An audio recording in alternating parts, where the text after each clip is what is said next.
नमस्कार, study for goals के सामान्य विज्ञान के सीरीज का आज ये दूसरा लेक्चर है। चलिए सॉल्व करते हैं आज के 20 प्रश्न। पहला प्रश्न, an instrument used for measuring the density of milk. दूध की घनत्व को मापने के लिए किस उपकरण का उपयोग किया जाता है? लैक्टोमीटर, हाइड्रोमीटर, बैरोमीटर या सिस्मोमीटर? तो इसका सही उत्तर है लैक्टोमीटर। साथ में ये भी जान लें कि 20 डिग्री सेल्सियस पे दूध की डेंसिटी होती है 1.026 से 1.034 ग्राम पर सेंटीमीटर क्यूब। हाइड्रोमीटर भी किसी भी सब्सटेंस का स्पेसिफिक ग्रेविटी को ही मेजर करता है, लेकिन लैक्टोमीटर स्पेसिफिक है दूध के लिए। बैरोमीटर प्रेशर नापने के लिए इस्तेमाल किया जाता है और सिस्मोमीटर, जैसा कि आप नाम देख रहे हैं, भूकंप मान, ये अर्थक्वेक, वॉल्केनिक इरप्शन और एक्सप्लोजन्स को मेजर करने के काम आता है। अगला प्रश्न, dash is the largest artery. सबसे बड़ी धमनी कौन सी है? Aorta, aortic arch, ulnar artery या आर्टीरियोल्स? इसका सही उत्तर है एओर्टा। जैसा कि आप देख सकते हैं इस चित्र में, मानव शरीर में सबसे बड़ी धमनी ये बीच वाली है और यही है एओर्टा। अगला प्रश्न, diphtheria affects which part of the body. Diphtheria शरीर के किस हिस्से को प्रभावित करता है? थायराइड, ब्लैडर, हार्ट या थ्रोट? इसका सही उत्तर है थ्रोट। होता यूं है कि इस बीमारी में गले के पीछे की तरफ एक मोटी परत बैठ जाती है। गले के पिछले हिस्से में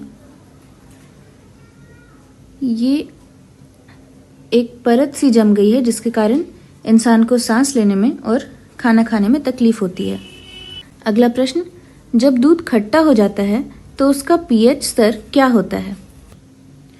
दूध खट्टा होता है लैक्टिक एसिड के बढ़ जाने के कारण,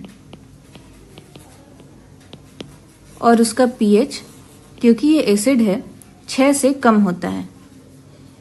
असल में देखें तो खट्टे दूध का पीएच 3.8 से 5 तक का होता है, और अगर दूध का नॉर्मल पीएच पूछा जाए तो नॉर्मली दूध का पीएच 6.6 से 6.8 होता है। अगला प्रश्न, metal with highest boiling point. उच्चतम उबलते बिंदु वाला धातु कौन सा है? टंगस्टन, इथेनॉल, निकल या प्लैटिनम? तो highest boiling point, lowest boiling point, इन सब के ऑर्डर को याद रखना एग्जाम के पॉइंट ऑफ व्यू से ज़रूरी है। तो देख लेते हैं मेटल के डिक्रीजिंग ऑर्डर को बॉइलिंग पॉइंट के हिसाब से। सबसे ऊपर आता है टंगस्टन, उसके बाद है टैंटलम, फिर आता है थोरियम, फिर आता है नियोबियम। तो इसका सही उत्तर है टंगस्टन। अगला प्रश्न, tidal power is the example of. Tidal power किसका एग्जाम्पल है? Non renewable resources, geothermal energy, renewable energy या हाइड्रो इलेक्ट्रिक एनर्जी? तो नॉन रिन्यूएबल रिसोर्सेज तो वो होते हैं जो खत्म हो जाते हैं, जिनको रिन्यू नहीं कर सकते हैं, जैसे कि कोयला। और टाइडल पावर क्या होता है?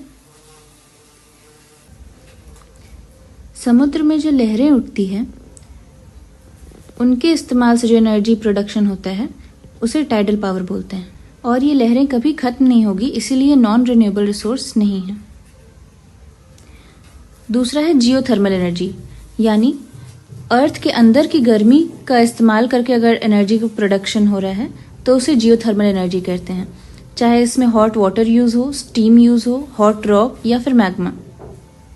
तो ये जियोथर्मल भी नहीं है। ये एक रिन्यूएबल रिसोर्स तो है, क्योंकि टाइड्स कभी ख़त्म नहीं होंगी। और हाइड्रो इलेक्ट्रिक एनर्जी क्या होता है कि गिरते हुए या बहते हुए पानी से जो एनर्जी जनरेट करते हैं उसे हाइड्रो इलेक्ट्रिक एनर्जी कहते हैं, तो ये वो भी नहीं है। अगला प्रश्न, lubrication is a common way of. स्नेहन किसका एक आम तरीका है? इंक्रीजिंग फ्रिक्शन, घर्षण बढ़ाना, रिड्यूसिंग फोर्स, बल को कम करना, रिड्यूसिंग फ्रिक्शन, घर्षण को कम करना, या इंक्रीजिंग फोर्स, फोर्स बढ़ाना। तो इसका उत्तर हालांकि सभी को पता होगा, रिड्यूसिंग फ्रिक्शन। गाड़ी वगैरह में भी इस्तेमाल होता है लुब्रिकेंट, तो वो घर्षण को कम करने के लिए इस्तेमाल होता है। अगला प्रश्न, lion tailed macaque is an dash species. पहला अल्पाका विकुग्ना पेकॉस, दूसरा एंडेमिक, तीसरा फेलिस कैटस, चौथा गैलस गैलस। इसका सही उत्तर है एंडेमिक। एंडेमिक स्पीशीज में कई जानवर आते हैं। एंडेमिक मतलब क्या कि वो जानवर किसी एक पर्टिकुलर ज्योग्राफिकल रेंज में लिमिटेड है, हर जगह नहीं पाया जाता है। जैसे कि जायंट पैंडा, प्लैटिपस, ब्लैक बक या नीलगिरी फ्लाई कैचर। ये सारे जानवर उन कई एंडेमिक स्पीशीज में से हैं जो कि एक पर्टिकुलर ज्योग्राफिकल एरिया में ही पाए जाते हैं। और वैसा ही है lion tailed macaque. Amount of nitrogen in urea is, urea में नाइट्रोजन की मात्रा कितनी होती है? 0.5, 0.48, 0.46 या 0.55। ये याद रखने वाला प्रश्न है। इसका उत्तर है 0.46। इसमें ऑप्शन आपको परसेंट के फॉर्म में भी मिल सकता है। 46% नाइट्रोजन यूरिया में प्रेजेंट होता है। German silver is an alloy of, German silver किन किन से मिलकर बना होता है? ये भी याद रखने वाला प्रश्न है। कॉपर, जिंक और निकल, इन तीनों से मिलकर बनता है German silver. All food chain starts with, सभी खाद्य श्रृंखलाएं किससे शुरू होती है? Burning of fossil fuel, eating of food, energy from the sun, decomposition of bacteria.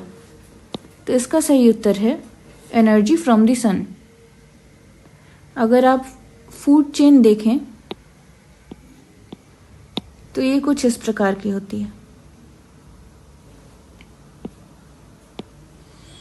पहले एनर्जी फ्रॉम द सन से प्रोड्यूसर्स फोटोसिंथेसिस करते हैं, फिर प्राइमरी कंज्यूमर इसको कंज्यूम करते हैं, फिर प्राइमरी कंज्यूमर को सेकेंडरी कंज्यूमर्स कंज्यूम करते हैं, फिर इनको टर्शरी कंज्यूमर्स कंज्यूम करते हैं, और फिर फाइनल कंज्यूमर्स टर्शरी कंज्यूमर्स को कंज्यूम करते हैं। और जब इनका डेथ हो जाता है तो ये इनको डीकम्पोजर्स यूज करते हैं। तो ऐसे चलता है फूड साइकिल। तो पहला स्टेप इसमें क्या है? Energy from the sun. अगला प्रश्न, the effort to plant trees in barren lands to create forest is called as, जंगल बनाने के लिए बंजर भूमि में पेड़ लगाने के प्रयास को क्या कहा जाता है? डिफॉरेस्टेशन, प्लांटेशन, रिफॉरेस्टेशन या एफॉरेस्टेशन? डिफॉरेस्टेशन या वन कटाई, यानी वन को हटाना, तो ये नहीं होगा। प्लांटेशन यानी वृक्षारोपण, कहीं भी वृक्ष लगाना प्लांटेशन होता है। रिफॉरेस्टेशन या वन रोपण और एफॉरेस्टेशन या वनीकरण, दोनों ही खाली जगह पे पेड़ लगाने को कहते हैं, लेकिन हाल में ही खाली हुए जगह पे अगर पेड़ लगा रहे हैं तो उसे रिफॉरेस्टेशन बोलते हैं। और अगर कई दिनों से खाली जगह या बंजर भूमि पे अगर पेड़ लगाना हो तो उसको कहते हैं एफॉरेस्टेशन। तो इसका सही उत्तर होगा एफॉरेस्टेशन। अगला प्रश्न, pH level of pure water is, शुद्ध पानी का पीएच स्तर क्या होता है? तो इसका सही उत्तर है 7, न्यूट्रल पीएच रहता है। लेकिन अगर प्रश्न में आपको पूछा जाए कि प्योर वाटर की जगह सी वाटर, तो सी वाटर का पीएच होता है 8.5 होता है। तो प्रश्न में ध्यान रखें, प्योर वाटर पूछा है या सी वाटर पूछा है। अगर सी वाटर पूछता तो हम ऑप्शन डी को टिक करते हैं। अगला प्रश्न, big bang happened how long ago? Big bang कितनी साल पहले हुआ था? ये भी याद रखने का प्रश्न है। 13.7 बिलियन ईयर्स अगो। अगला प्रश्न, dash is an intestinal parasite. यह एक आंत्र परजीवी है। ऑप्शन क्या क्या दिया है? Amoebiasis, scabies, tapeworm, Borrelia.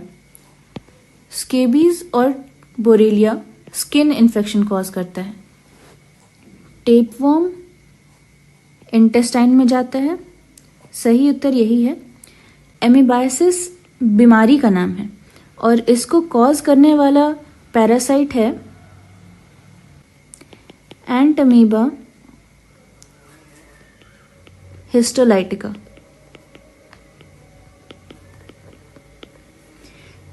ये भी एक इंटेस्टाइनल पैरासाइट है, लेकिन इन चारों में अगर चूज करने के लिए दिया जाए तो हम टेपवर्म चूज करेंगे क्योंकि ये बीमारी का नाम दिया हुआ है।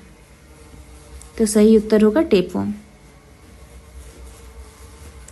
अगला प्रश्न, dash is another name for white blood cell.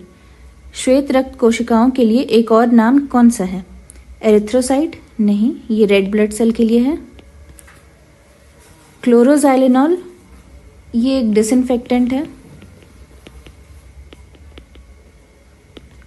Leukocytes? Leuco का मतलब होता है वाइट और साइट्स का मतलब होता है सेल्स। वैसे ही एरिथ्रोसाइट्स में एरिथ्रो का मतलब होता है रेड, साइट्स का मतलब होता है सेल्स। तो इसका सही उत्तर ल्यूकोसाइट्स है। आखिरी ऑप्शन माइटोकॉन्ड्रिया दिया है जो कि सेल का एनर्जी हाउस होता है। The first uranium mine of India is. Bharat का पहला यूरेनियम खदान कौन सा है? इसका सही उत्तर है जदुगुड़ा खान। ये भी ध्यान रखें कि जदुगुड़ा खान पूर्वी सिंहभूम यानी झारखंड में स्थित है। अगला प्रश्न, dash is a butterfly shaped gland. यह एक तितली के आकार का ग्रंथि है। Ovaries, thyroid gland, pineal gland या हाइपोथैलेमस? इसका सही उत्तर है थायराइड ग्लैंड। आप इसे इमेज के थ्रू भी देख सकते हैं। ये है थायराइड ग्लैंड, बटरफ्लाई के आकार का है। बाकी ग्लैंड्स को अगर हम देखें, ये ओवरी है,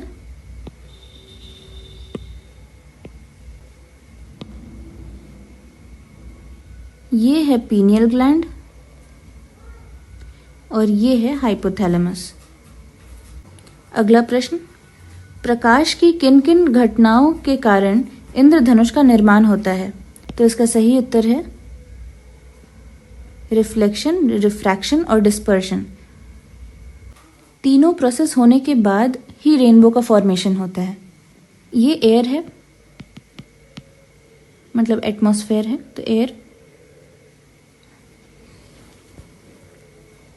और ये है वाटर। तो सनलाइट जब एयर से वाटर में जा रहा है, एक मीडियम से दूसरे मीडियम जा रहा है, तो यहाँ पे प्रोसेस हो रहा है रिफ्रैक्शन। फिर यही रेज वाटर के सरफेस से टकरा के उसी मीडियम में वापस आ गई, उसी मीडियम में रिफ्लेक्ट कर गई। तो यहाँ पे जो प्रोसेस हो रहा है उसे कहते हैं रिफ्लेक्शन। और जब ये रिफ्लेक्ट होके वाटर से वापस एयर में जा रही है तो डिस्पर्स हो रही है, यानी फैल रही है। तो इस प्रोसेस को बोलते हैं डिस्पर्शन। और इससे रेनबो फॉर्मेशन होता है जो हमें दिखता है। कई बार हम दो रेनबो देखते हैं। वो कैसे? यहाँ से कुछ लाइट वापस से रिफ्लेक्ट करके वाटर के दूसरे सरफेस पे जाके टकराती है और यहाँ से डिस्पर्स होती है। तो क्योंकि इसका कुछ ही परसेंटेज इधर जाता है तो यहाँ की रेनबो थोड़ी डिम दिखती है और ये वाली रेनबो ब्राइट दिखती है। और इस तरह से दो रेनबो का भी फॉर्मेशन कई बार होता है। आज का आखिरी प्रश्न, an apparatus for generation of atomic energy is.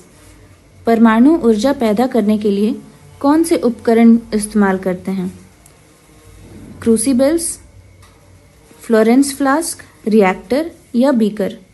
नाम से हालांकि आपको पता चल गया होगा कि इसका उत्तर रिएक्टर है, लेकिन फिर भी हम बाकी के बारे में भी देख लेते हैं। ये एक कंटेनर है जिसमें कि किसी भी सब्सटेंस को बहुत हाई टेम्परेचर पर हम लोग रख सकते हैं। तो मेटल वगैरह मेल्ट करना होता है तो हम लोग इसका इस्तेमाल करते हैं। इस कंटेनर को बोलते हैं क्रूसिबल। दूसरा है फ्लोरेंस फ्लास्क। फ्लोरेंस फ्लास्क और बीकर ये दोनों ही सभी लोग लेबोरेटरी में यूज़ किए ही होंगे। ये है फ्लोरेंस फ्लास्क और ये है बीकर। आज के 20 प्रश्न समाप्त हुए। अब आपके लिए क्वेश्चन ऑफ द डे। निम्नलिखित में से किसका संबंध परमाणु के खोज से है? Robert Koch, Niels Bohr, Christiaan Eijkman या एवेंगेलिस्टा टॉरिसेली? इस प्रश्न का उत्तर आप कमेंट सेक्शन में लिख के बताएं। आज की क्लास के लिए इतना ही। धन्यवाद।